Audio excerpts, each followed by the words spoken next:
Hey,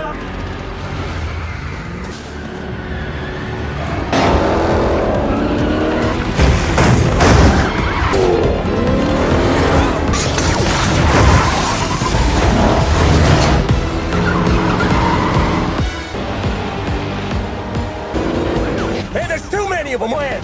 It was always the plan.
Be there if Roman wasn't driving Ford now. Stage 3 UGR twin turbo kit. Will you marry me? Just nothing's going through. This bogus mission made for damn sure. No time. Here we go!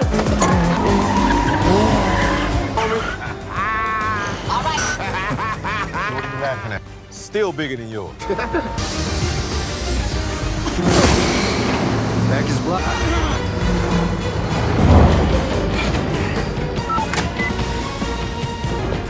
We're in. I have the...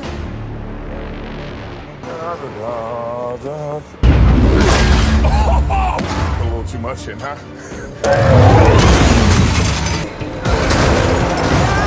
Just got reports of 2 explosions near... Ready? No idea! Then you said this was carrying chips for a soup. What happens if it goes up? The 7 Hills. We're coming to you. Going up. What? You guys are going to hell. Oh, thank God. Dom, Ramsey! we're being remote controlled. Stop that truck. Sorry, Captain America. Can't let you... We got the black...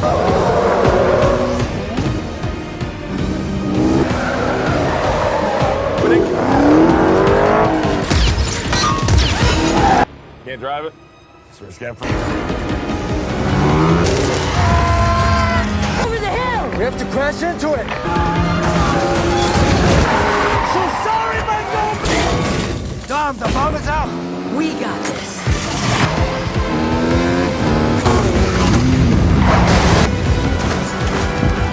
I gotta go kill that jerk that's trying to disarm my bomb.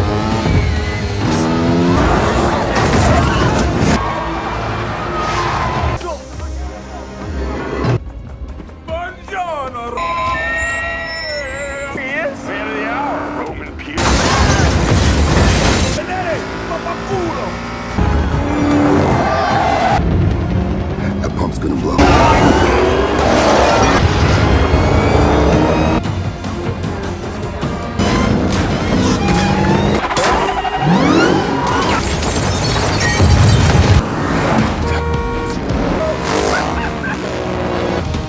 Get out of there! It's gonna...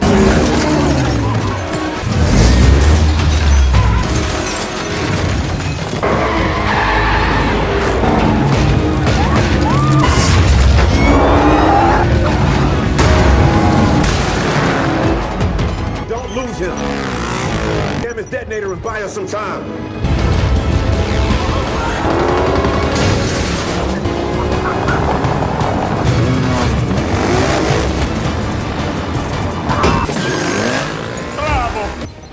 It's 60 feet.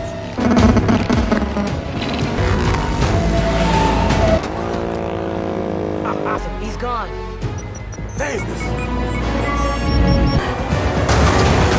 Bomb to the bomb, and you're almost at the river.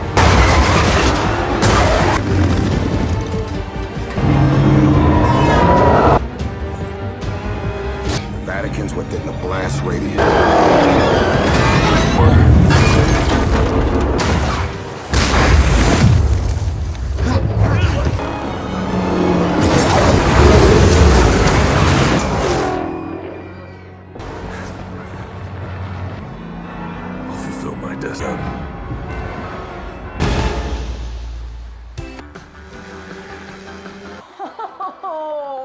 Favorite auntie? Doesn't matter if you win. Go! Go!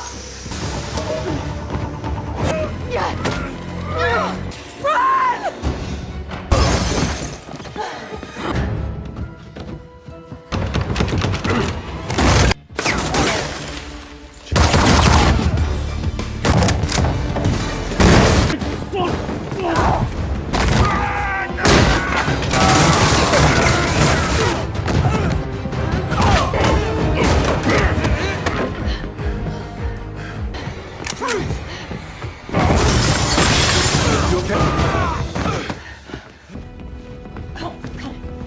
Agency. Rome was a true. Went to hell. Dom wants the team to meet. Do whatever he says, yeah? I'm gonna... Love you, Jake. God! This one.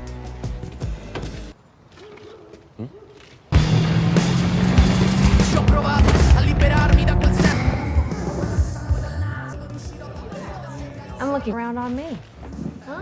Persone non te ne andrai.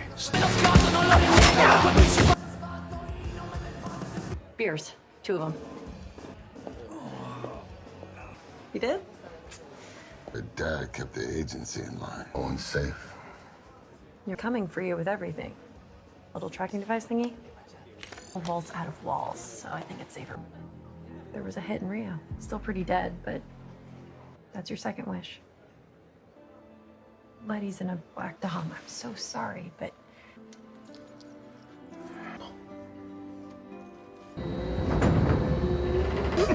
Sneaking us out of Rome. There's a smell. I've knocked off the shave. No, magic. I took a bottle from a elite turd. You see what I'm saying? I'm a Ramsey. The city with the most... I'm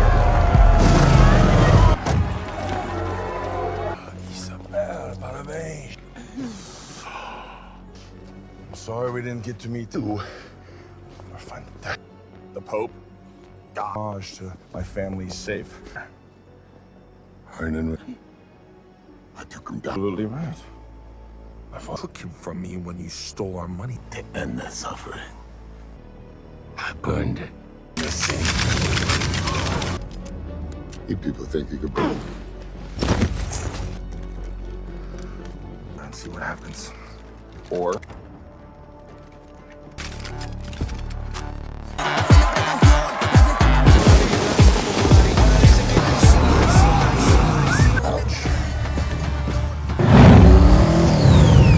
drapes. Thank you. I have butterflies. You've saved so many lives. St. Dominic. I can't juice.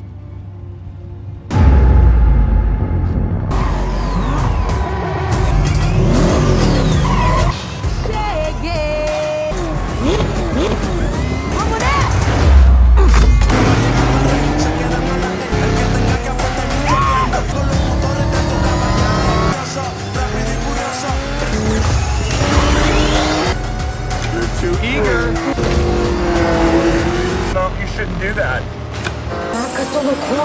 Dominic, you gonna save her? This is mine! Looks like you made your choice. No! No! Everyone dies. And 1, 2. I win, baby!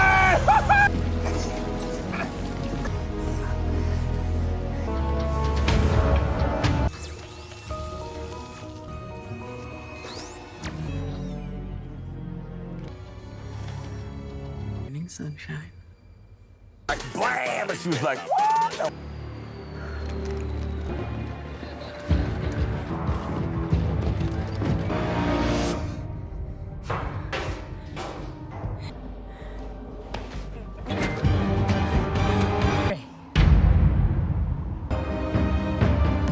The plan still sucks.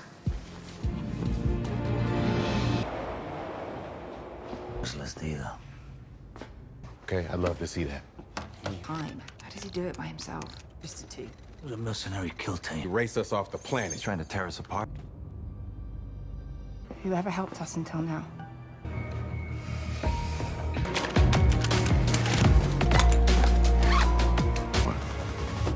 Una addiction.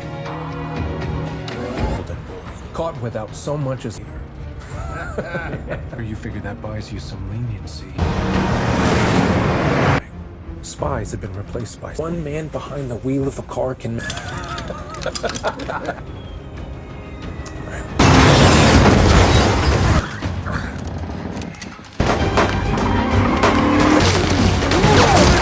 First match. Can I have it?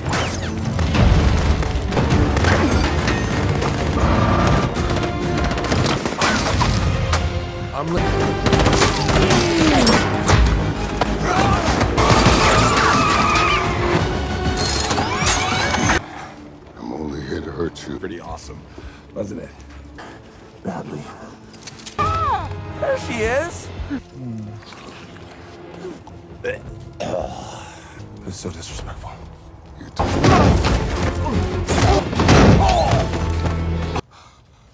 butthole! High door swan leg. I feel like you're more. No! Wait for it. Will you do? Family. Go on. You don't like ballet. Oh, there it is. Oh, dummy! Power for the family you built is everything. Kinda hurts. Sam. Hospital.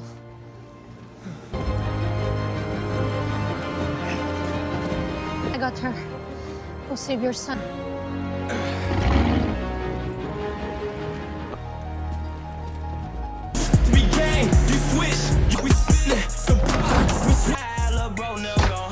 Used to be an old mine.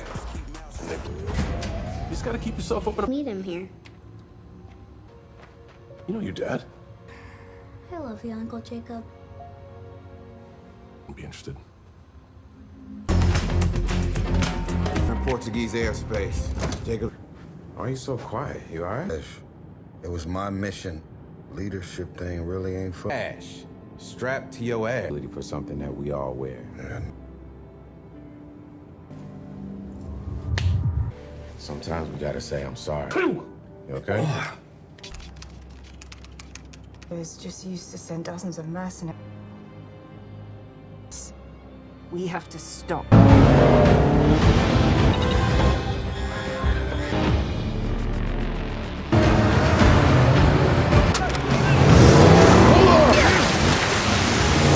Kidnapped. Thank you.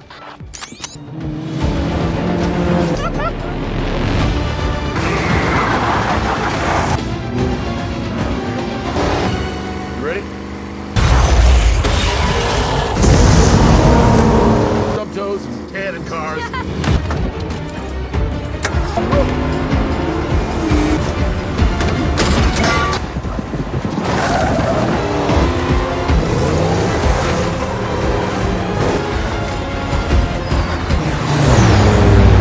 An airfield 7 clicks west.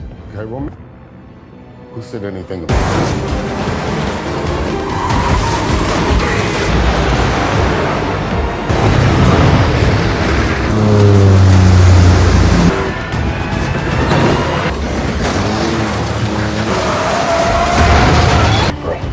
Good to see you guys. I got you now.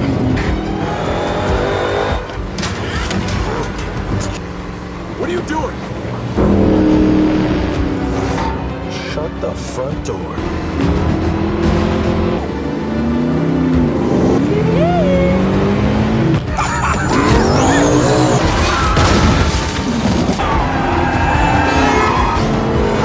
Hey, Dominic! Who could have seen this coming? I mean, you know.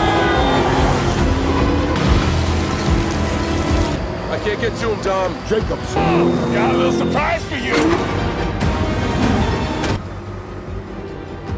I'm gonna go clear the way.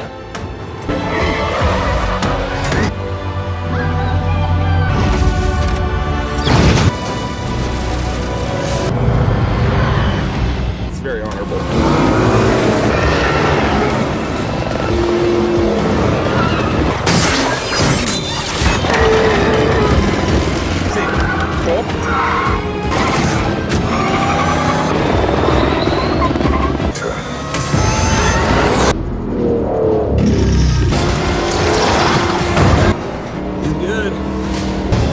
You got 1 mile left.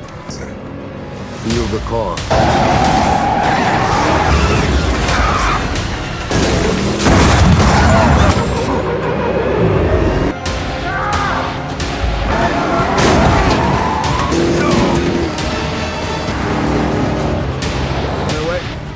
Meet you at the airfield.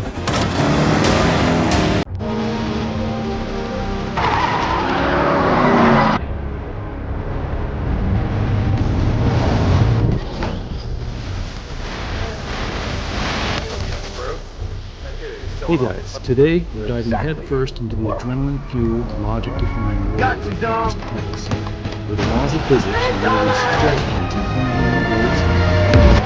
Family, get ready for a high-octane recap that will move your heads faster in a supercharged engine. I put a lot of work into these, so if you like what you see, a like and a subscribe is always appreciated.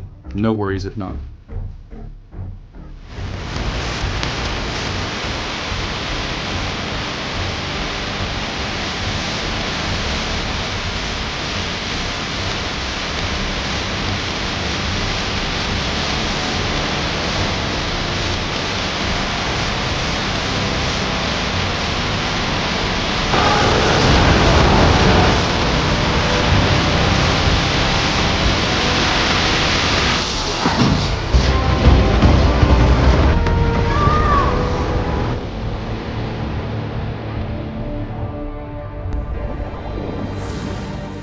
We kick things off, not in the present, but a full decade ago, rewinding to the epic vault heist in Rio de Janeiro.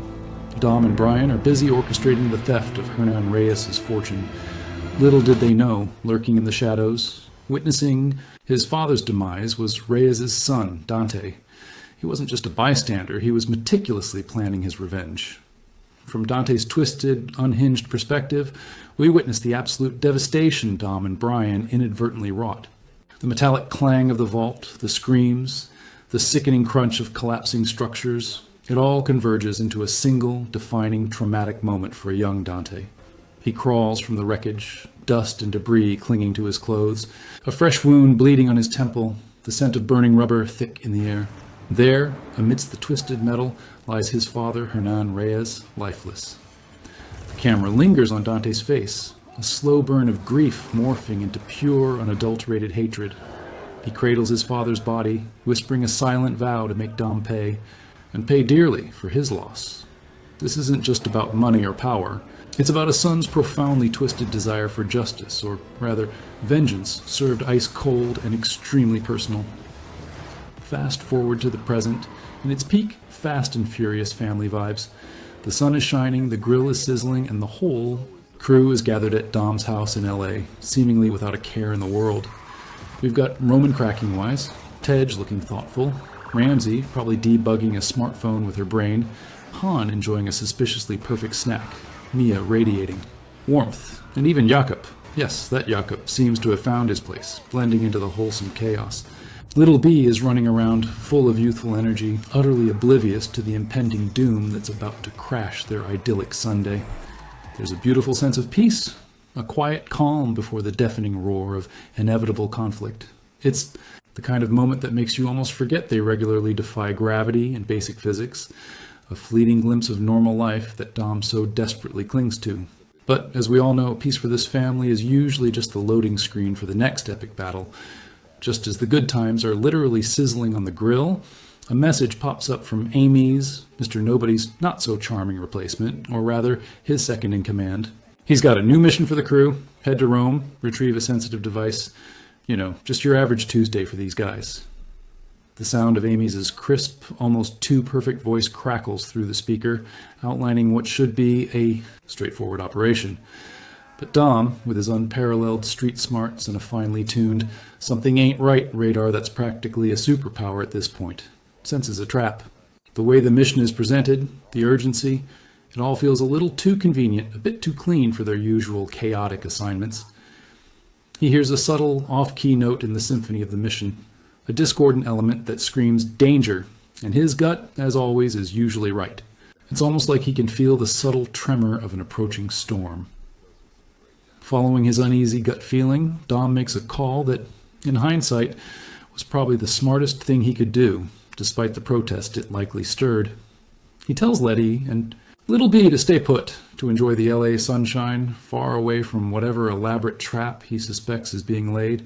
His gaze lingers on a small, framed photo of his son, a silent promise to protect him etched on his face, the weight of a father's love palpable. He knows that if this mission goes sideways, his family is the most vulnerable point, the ultimate leverage. He briefs Roman, Tej, Ramsey, and Han, the usual suspects, the most expendable. Just kidding. Mostly on the Rome mission, but his tone is heavier than usual. There's a palpable tension, a foreboding sense of dread hanging in the air like exhaust fumes. The subtle crackle of his walkie-talkie almost sounds like a warning as they prepare for departure, sealing their fate for the chaos to come. The crew, minus Dom, arrives in Rome, the eternal city, which, for a fleeting moment, seems to be enjoying a perfectly normal, sun-drenched day. Roman, Tej, Ramsey, and Han are in position, cruising through the historic streets, the rumble of their engines a modern counterpoint to the ancient cobblestones. They're ready to execute what they believe is a standard retrieval mission, probably chatting about the best pasta places.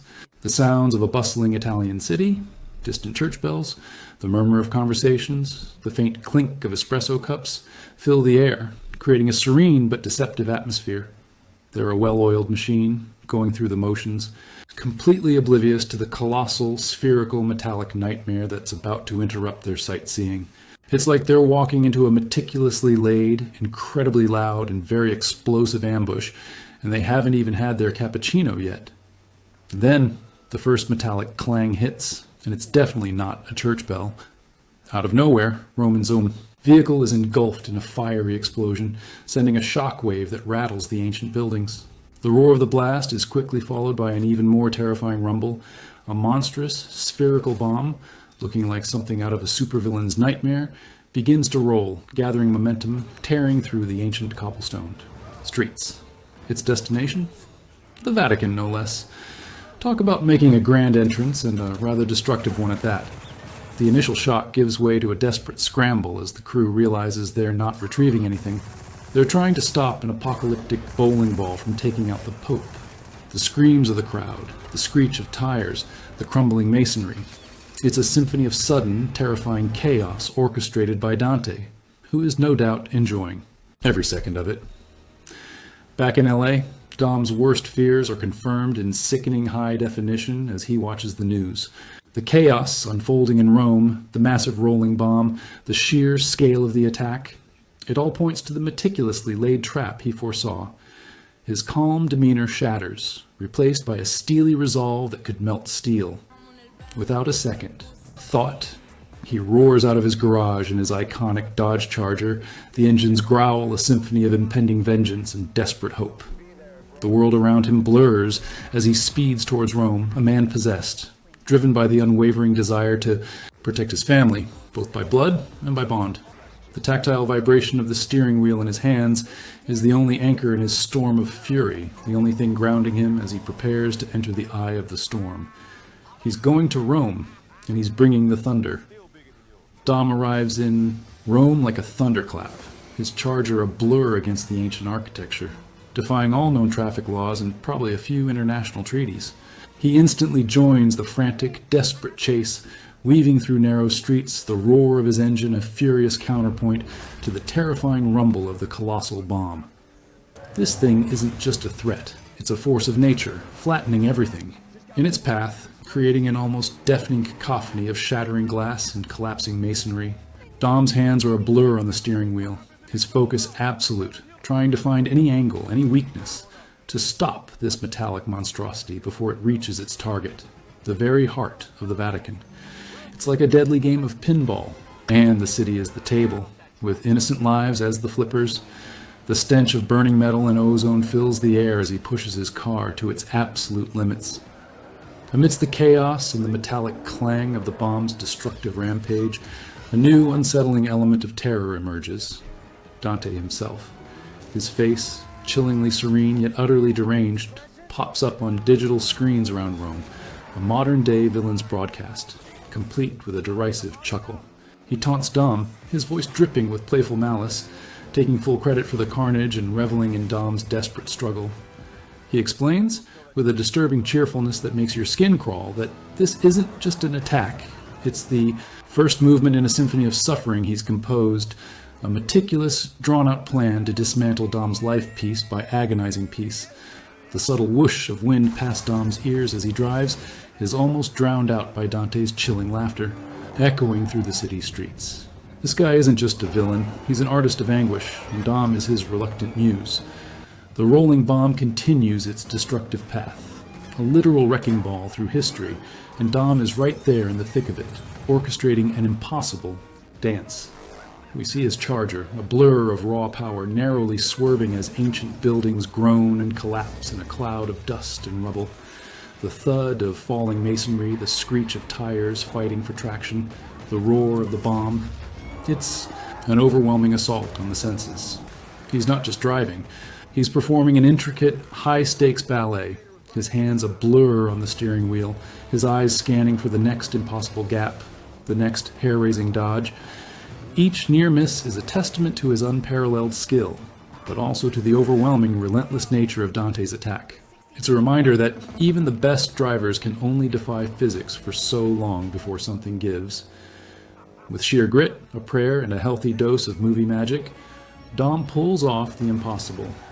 He uses his charger like a battering ram, a finely tuned instrument of precision and raw power, pushing and guiding the monstrous bomb through the narrowest of gaps, through impossible turns that probably made the city planners weep.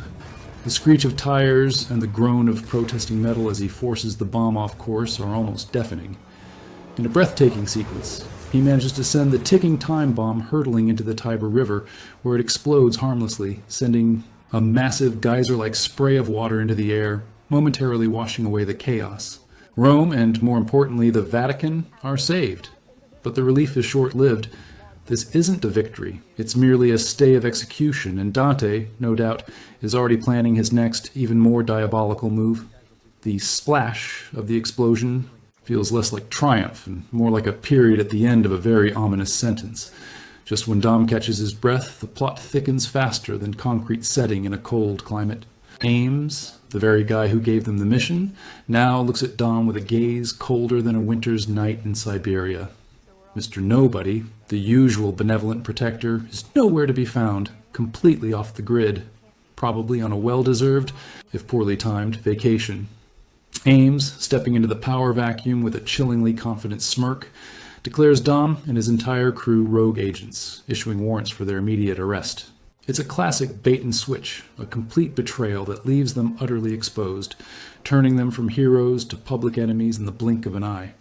The metaphorical click of handcuffs echoes as their names are tarnished, and the world suddenly sees them as the villains. The trust, once so solid, shatters like glass on a hard floor, leaving Dom and his crew isolated and hunted. With the agency now gunning for them, the crew is scattered, like a deck of cards tossed into a hurricane. Letty, ever the fierce fighter, finds herself cornered by a swarm of agency operatives. She doesn't go down without a fight, of course. That would be entirely out of character for our tough-as-nails heroine. The thwack of her fists connecting. With bodies, the grunts of her opponents, the sharp crack of a stun gun, it's a chaotic symphony of resistance. But even Letty, with all her grit and strength, is eventually overwhelmed by sheer numbers. She's cuffed, blindfolded, and spirited away to a top-secret black site in Portugal, a place where the sun rarely shines and hope is even rarer. The chilling silence of her capture, after the desperate struggle, is perhaps the most unsettling part of all, a stark contrast to her usual fiery defiance.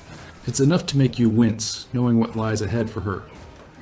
While Dom is dealing with betrayal and bombs overseas, the danger isn't confined to Europe. Back in sunny Los Angeles, Mia and Little B suddenly find their peaceful home under siege.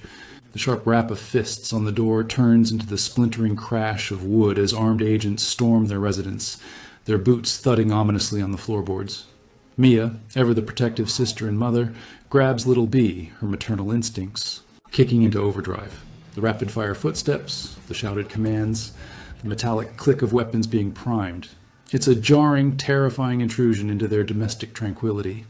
They're forced to flee, leaving behind everything, embarking on a desperate, breathless dash for survival. It's a stark, chilling reminder that no one in Dom's family is safe from Dante's relentless, far-reaching vengeance, not even the ones furthest from the action. The quiet terror of their escape is almost deafening. Just when things look bleakest for Mia and Little B, a familiar, albeit previously estranged face bursts onto the scene. It's Jakob, Dom's brother, roaring in with a heavily modified tricked-out vehicle that looks like it rolled straight out of a video game or a very expensive toy box. The screech of tires and the rapid-fire thwack of his defensive gadgets ward off the pursuing agents, sending them scattering like bowling pins. He's not just a driver, he's a one-man rescue operation showcasing his impeccable driving skills, and an arsenal of high-tech gadgets that make Q from James Bond look like an amateur. His arrival is a moment of unexpected salvation, a reminder that even when things are crumbling, family, in its own convoluted way, still finds a path back. To each other, especially when a child is in danger. He's here to protect his nephew, come hell or high water, proving that some familial bonds are truly unbreakable. After a relentless pursuit and a series of devastating attacks, Dom finally gets his face-to-face with Dante, not in a high-speed chase, but in a tense, chillingly quiet moment that feels more unsettling than any explosion. Dante, with his unnerving grin and unsettlingly playful demeanor, pulls out a faded photograph. The image is clear. Hernan Reyes. The pieces click into place for Dom with a sickening thud. This isn't just a random lunatic. This is Reyes' son. A man fueled by a decade of simmering, psychotic rage. Dante, his voice a mocking whisper that feels like a physical punch, recounts his father's demise, meticulously detailing how Dom's actions in Rio stripped him of everything. It's a calculated monologue, a verbal punch to the gut, explaining his motivation to exact not just revenge, but to make Dom suffer the loss of everything he holds dear. The weight of his past actions crashes down on Dom like a ton of bricks, a heavy, cold realization. With Dante's twisted agenda now crystal clear and the agency hot on his heels, Dom is truly on the run, a lone wolf against an entire, well-funded, global organization. His charger becomes his sanctuary, his weapon, his only means of escape and survival. We see him weaving through bustling city streets, the blur of pedestrians and buildings a testament to his impossible speed, the sounds of car horns and frantic shouts blurring into a single, desperate hum. The constant roar of his engine, the metallic clang of near misses, the frantic blare of police sirens.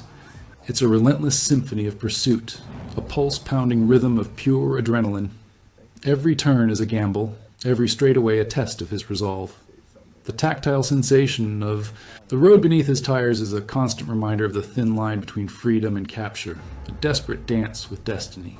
He's a hunted man, but a dangerous one, a predator in a world that now sees him as prey.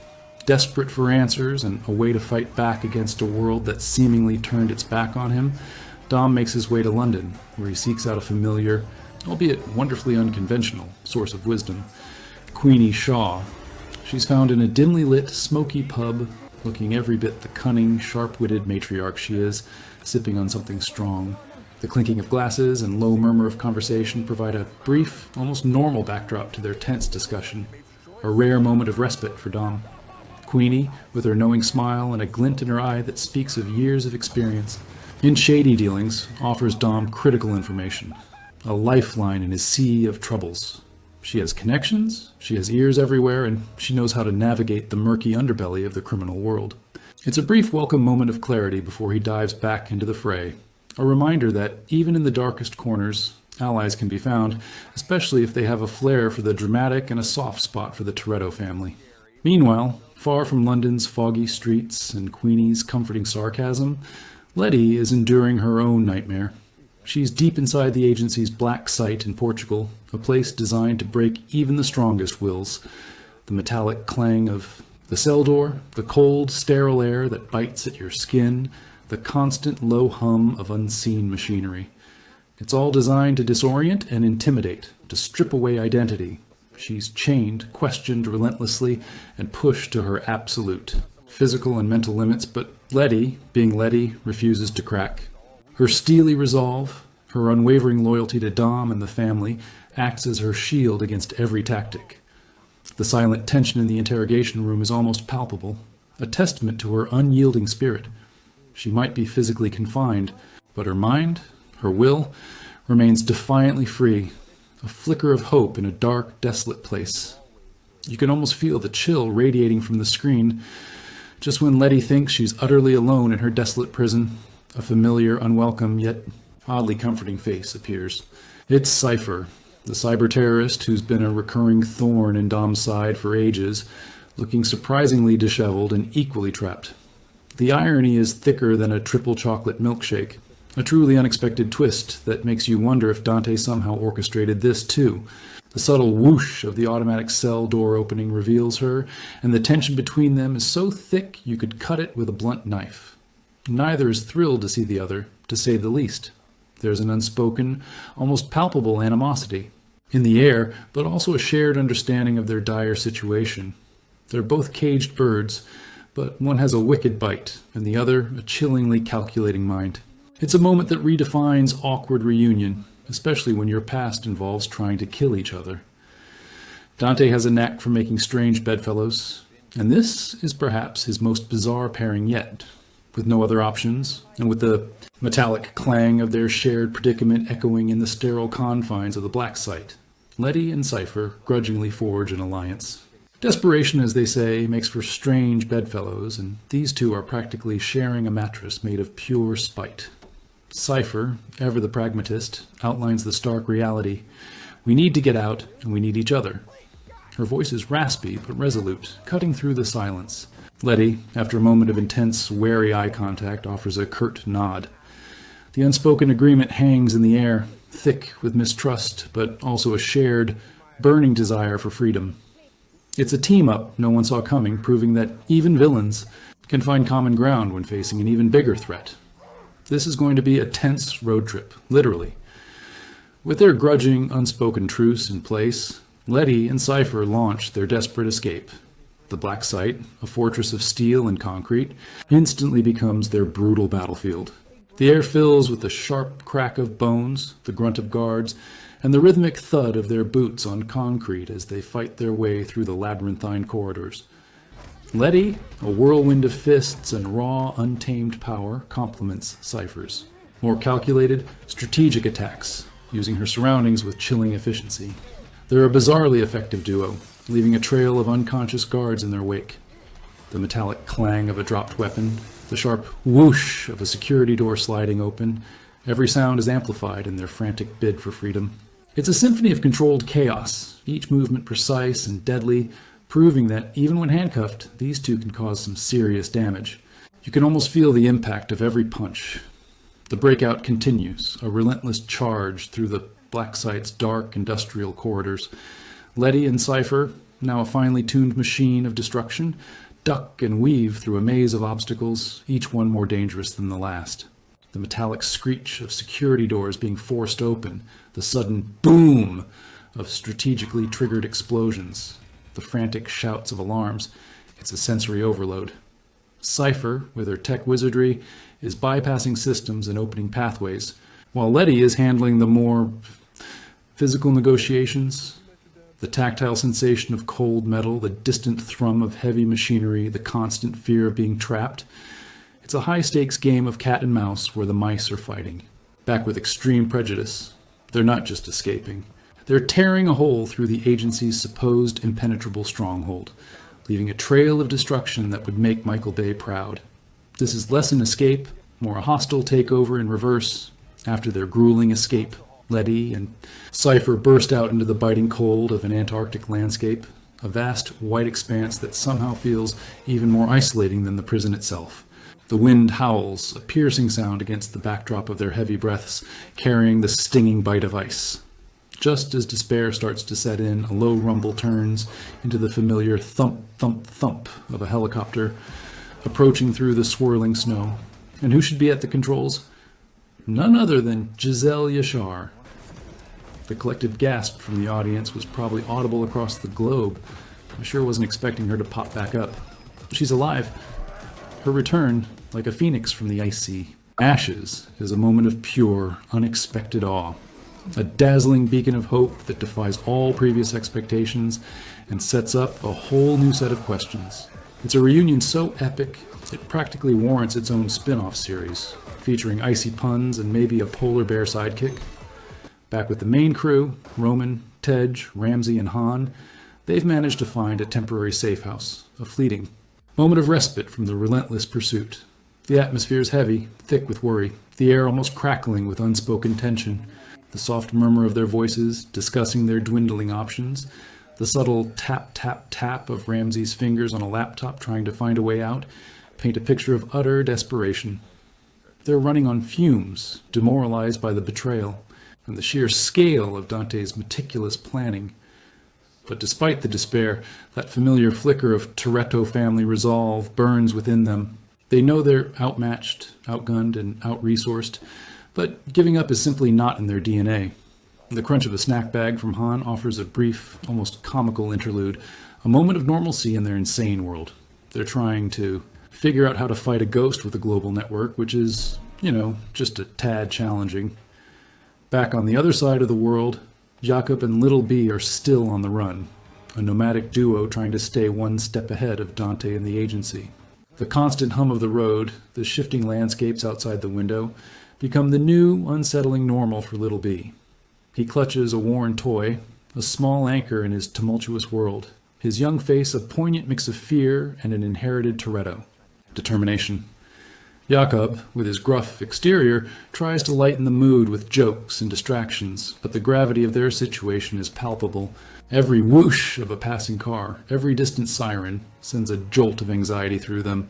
It's a harsh reality for a child, a stark contrast to the family BBQs he should be enjoying.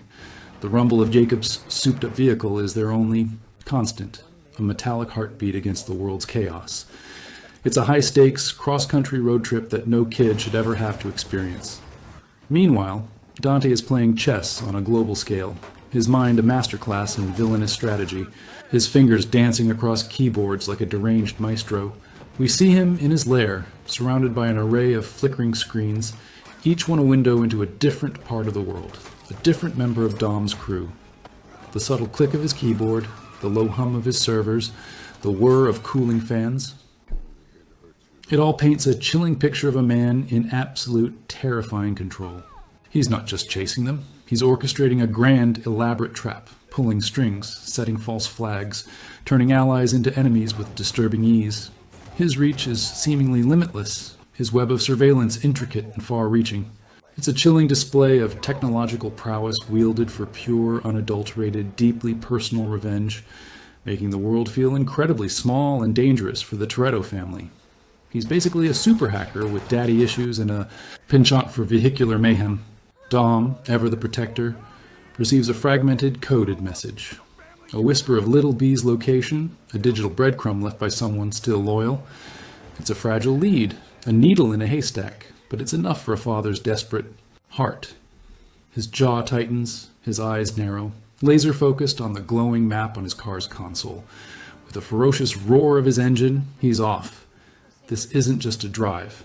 It's a frantic race against the clock, a desperate dash across whatever landscape he finds himself in, pushing his charger to its absolute limits.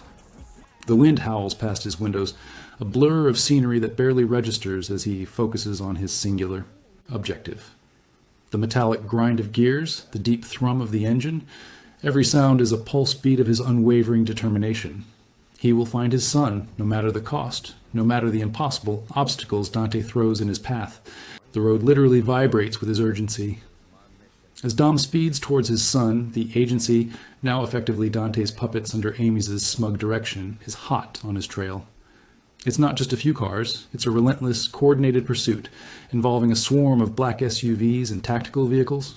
The roar of their engines, the blare of their sirens, the occasional thwack of a high-tech grappling hook trying to snag Dom's charger. It's a symphony of professional pursuit. Dom navigates congested city streets with his usual impossible finesse, weaving through traffic like a ghost. He's an analog hero in a digital world, relying on pure driving skill against drones and advanced tracking tech. The tactile vibration of his steering wheel, the blur of the city lights. Every sensation reinforces the urgency. This isn't just a chase. It's a gauntlet designed to wear him down, to break his spirit, and to deliver him right into Dante's waiting, sadistic hands. He's surrounded, but not beaten. Not yet. While Dom is speeding to the rescue, Dante is meticulously weaving his web of deception and destruction. He anticipates Dom's every move like a master chess player several steps ahead, his mind a terrifying labyrinth of malice. We see him orchestrating a complex, multi-layered trap specifically designed for Little B, not just to capture the boy, but to use him as the ultimate bait to draw Dom into a vulnerable, inescapable position. His smile is unsettling, a chilling reflection of his twisted delight in playing this macabre game, a silent giggle of anticipation, the subtle click of a button, the soft hum of activating a new surveillance system. Every action is precise, calculated, devoid of empathy. He wants Dom to suffer, to feel the exquisite pain of impending loss, and he's using the purest form of leverage imaginable, his son. The insidious nature of his plan sends shivers down your spine, showcasing a villain who truly revels in psychological torment. Jacob, with Little B safely, for now, in the passenger seat, is a whirlwind of defensive maneuvers, piloting his heavily modified vehicle with a desperate precision. The metallic clang of incoming fire, the frantic whoosh of his car as it swerves and dodges, the deployment of every high-tech gadget imaginable. It's a dazzling display of tactical driving and ingenious defense. He's dropping oil slicks, firing EMP pulses, even deploying what looks like a mini drone swarm. Anything to keep Dante's relentless forces at bay. The shouts of his pursuers, the grinding gears of their own vehicles, add to the cacophony of a chase that's quickly turning into a full-blown battle. He's buying time, just enough time for Dom. But he knows, with a grim certainty, that his options are rapidly dwindling. The tactile vibration of the controls in his hands is a constant reminder of the precious life he's trying to protect. The chase escalates into a furious ballet of destruction, with Jacob desperately trying to protect Little B from Dante's encroaching forces. Knowing they're cornered, Jacob makes a heartbreaking, selfless decision that echoes the very core of the Toretto family ethos. With a grim, yet determined smile that tells a whole story in itself, he steers his heavily modified vehicle now, essentially a giant bomb on wheels, directly into the pursuing convoy. The roaring engine, the frantic whoosh of wind as he speeds past Little B, a silent farewell in his eyes, culminate in a cataclysmic explosion. The screen is engulfed in a blinding flash, followed by the deafening silence of the immediate aftermath, then the thunderous rumble of debris raining down. He destroys Dante's immediate threat, creating a path for Dom and Little B, but at the ultimate tragic cost. It's a visceral, impactful moment that solidifies his place as a true Toretto, a hero whose sacrifice will resonate deeply. Dom finally reaches Little B. Their reunion, a brief, bittersweet embrace amidst the smoldering wreckage of Jacob's sacrifice. The distant roar of flames, the acrid smell of burning metal, the faint crackle of fading embers.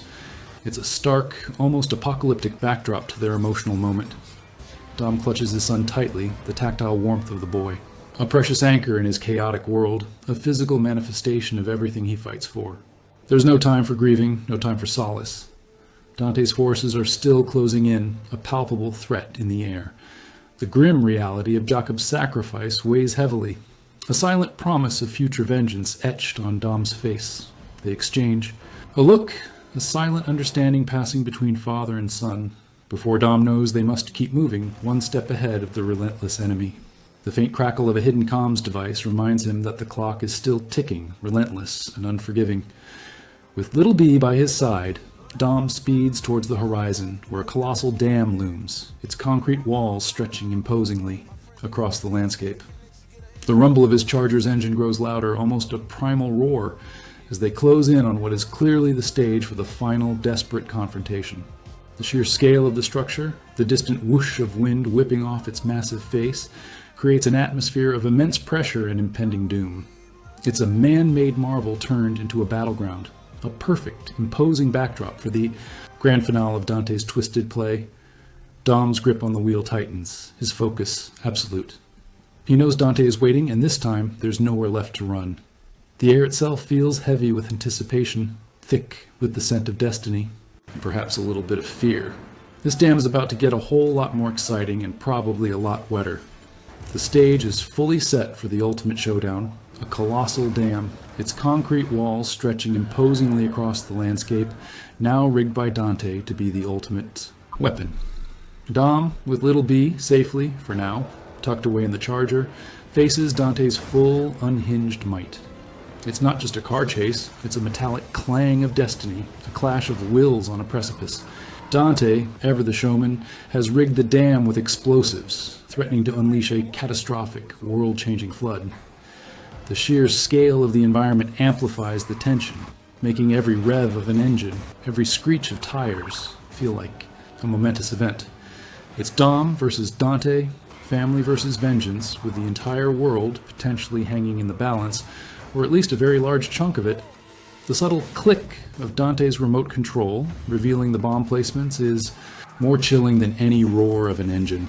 He's not just fighting, he's playing a very deadly game of King of the Hill, with a dam for the hill. Just when you thought the surprises couldn't get any more outlandish, Amy's, the supposed agency head, the very man who sent them on this wild goose chase, strolls up next to Dante, a smug, self-satisfied smirk plastered across his face. The audience's collective gasp probably sucked all the air out of the room. Mine certainly did. He was working with Dante the entire time. The initial mission, the rogue agent declaration, Letty's capture, every single setback, it was all a meticulously crafted deception, a long con orchestrated to perfection.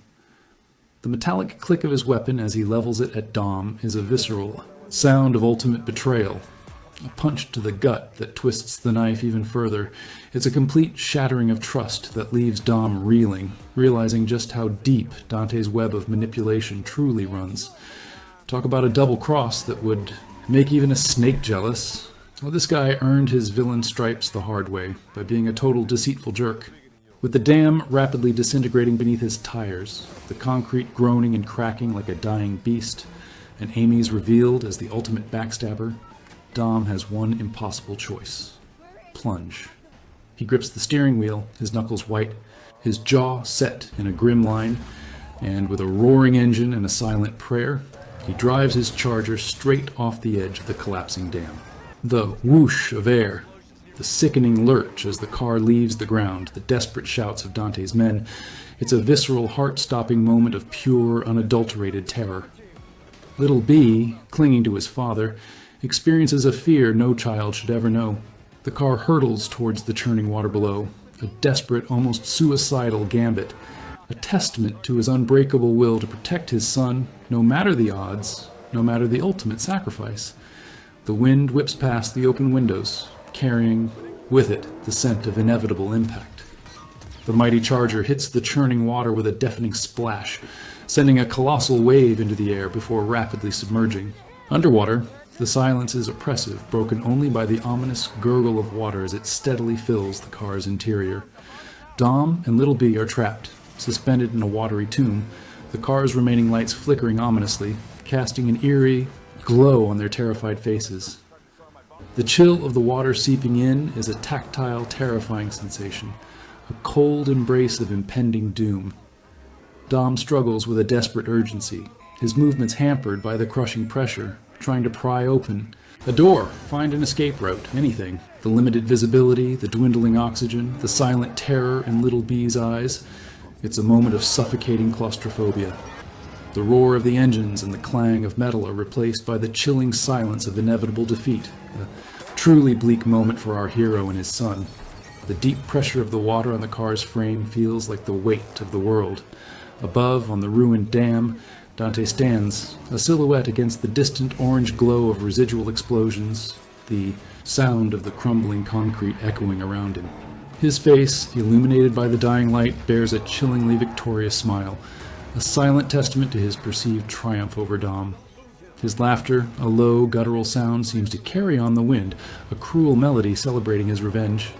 He watches as Dom and Little B's car plunges deeper into the dark waters, a moment of utter despair for our heroes. A cliffhanger that leaves us with a gut-wrenching sense of dread and a million unanswered questions. The silent, cold grip of the water below, the dark unknown. It's an ending that delivers a powerful emotional punch, leaving you begging for the next installment. This guy isn't just winning. He's enjoying every single agonizing second of it, And honestly, that's what makes him such a compelling, albeit terrifying villain. His maniacal glee is almost contagious, if you're into that sort of thing. Far away from the crumbling dam, in the desolate, icy expanse of Antarctica, a new, equally insane chapter is beginning to unfold. Giselle, Letty, and Cypher are meticulously preparing an advanced stealth submarine within a hidden, cavernous hangar, the frigid air making every breath visible, the distant groan of shifting ice, the metallic clank of tools, the hum of powerful machinery. It paints a picture of intense, covert activity. Giselle, back in her element and looking absolutely fabulous considering she was supposedly dead, moves with an air of quiet determination, her previous demise now a mere inconvenient. Plot point. They're gearing up for a major, clandestine mission, but its purpose and target remain shrouded in mystery, leaving us with a tantalizing cliffhanger.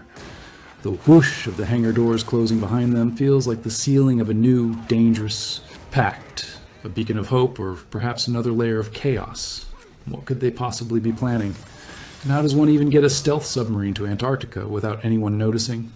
The logistics are mind-boggling, but hey, it's Fast and Furious.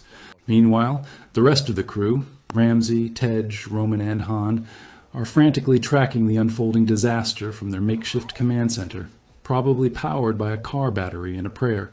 The constant click-clack of Ramsey's keyboard is a frantic rhythm, a soundtrack to their desperation as she tries to make sense of the fragmented news reports.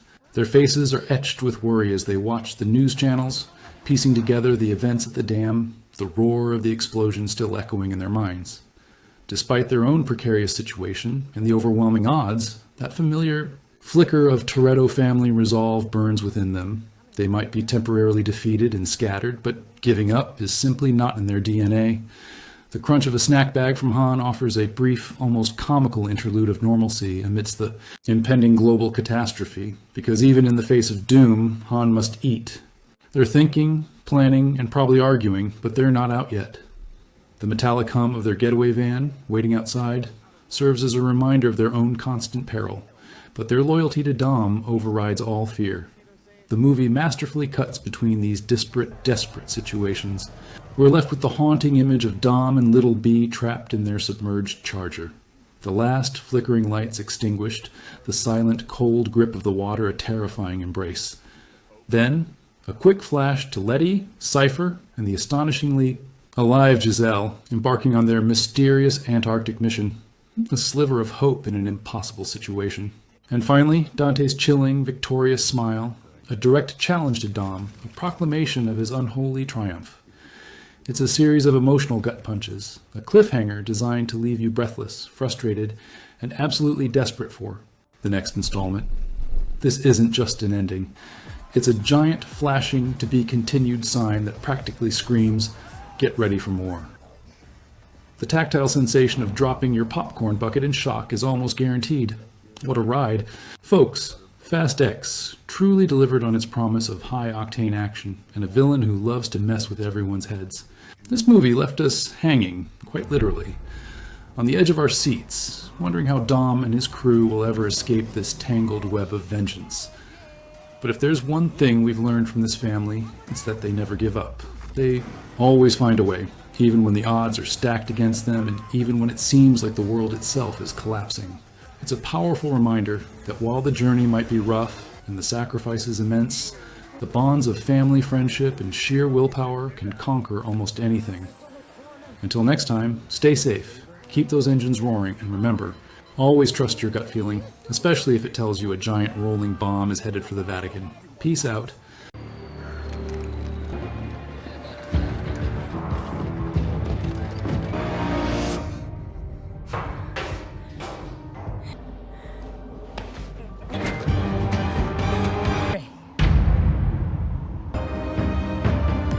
The plan still sucks.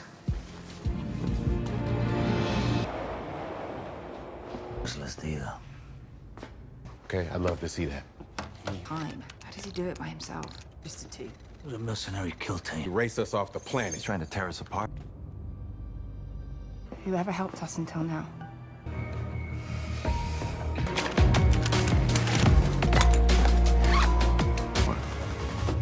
Wanna dig some. Hold that boy. Caught without so much as either. Or you figure that buys you some leniency. Spies have been replaced by one man behind the wheel of a car can.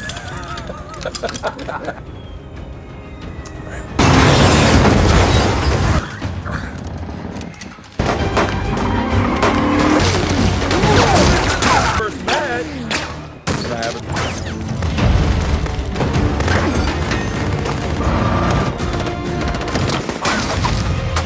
I'm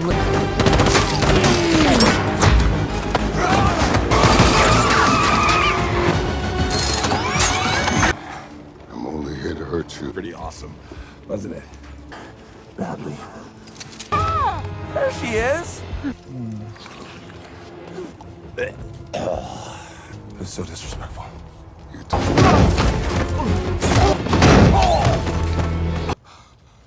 butthole. High door swan leg. I feel like you're more. No!